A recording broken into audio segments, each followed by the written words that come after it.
All right, guys, well, I just finished my tour of the Titan Missile Museum here in Green Valley, Arizona. This is the only one of its kind in existence, so if you're in this area, I highly recommend taking a tour. You'll start your tour in the museum where you'll look at some things while you're waiting to check in. Then they'll bring you in a room where you'll watch a movie on the history of the Cold War and, more importantly, about the Titan missile program. The Titan missile was the largest and most devastating missile that the United States ever built. So once you're done with there, you'll come outside, and this right here is where you will go down into the area where the guys would have worked the missile, and then you'll also get to go into where the silo is and everything down through there. The crew would have worked 24-hour shifts. Then they would have been off a day and a half, and then they'd be back for another 24-hour shift.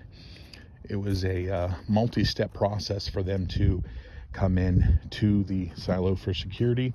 So they would have started over there by that fence where they would have put all their guns in that red barrel, made a call to get permission to come in. Once they got that permission, they would come in. They would come down these stairs where the commander would have a piece of paper with a code on it. He would then call, give that code. When the code was cleared, he would then burn that piece of paper and place it in a red coffee can that's down there. And they would go inside to the next area where they would come to a set of 6,000-pound blast doors. He would then call from there, and once the okay was given, he would push his button on his side. The commander would push their button on their side, opening the door and allowing them to come in and relieve the crew that was there before.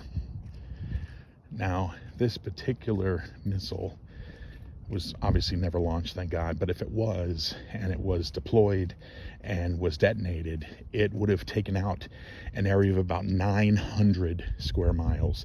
Now, I raised my family in Jacksonville, Florida.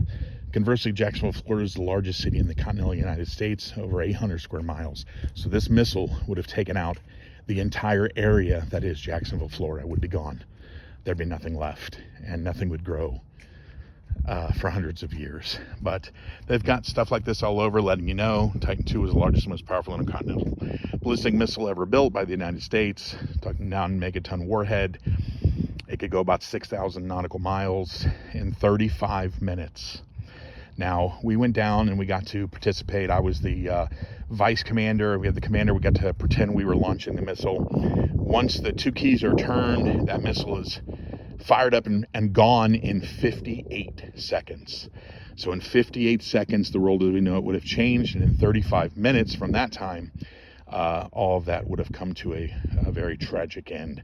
But luckily, the Titan II, as it says here, was a retaliatory or deterrent weapon. It was one of those things where walk softly and carry a big stick. We had ours, they had theirs, and the hope was that they wouldn't shoot theirs and we wouldn't shoot ours, because it was mutual destruction. Both of us would no longer be around. So that was the thought process on that. And as we all know, now with the Cold War having been over for quite some time, these were all decommissioned in 1982.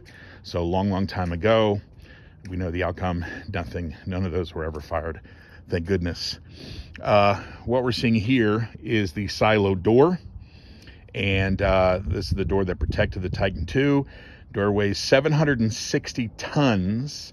So take 760 and times it by 2. Could be fully opened in about 20 seconds. Let me step back here so you can, those are the things right there that would have pulled the door open. And just to give you a little better view of it there.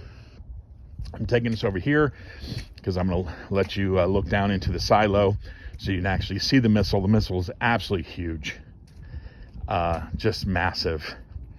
It once fired, it would have used about 170 gallons fuel per minute, and I was at 2 stages.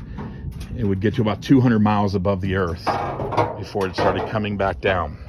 So here's inside the silo. Let me get this up close to the glass. There you go. So there's the missile inside the silo. Guys, I can't recommend this tour enough. Again, with it being the only one of its kind, if you're ever, Green Valley south of Tucson, so if you're ever in this area, I highly recommend taking a detour come out here and see this. It's not super long. It's not going to take that much of your time, but I promise you the history and all the information you get is well worth it. So hope everyone's having a great start to your week. Happy Monday. I am back on the road, bought my new to me rig and hit the road from Branson, Missouri on December 23rd. And I've been parked out in Sierra Vista, Arizona, which was a great jumping off point because I've been able to do a lot of stuff since I've been here. Tombstone, Bisbee, Douglas, just the Kirchner Caverns, just doing a lot of stuff that I post on my Instagram. And you can find that at Hanson on the Road as well. And I will talk to you guys again later. Bye-bye now.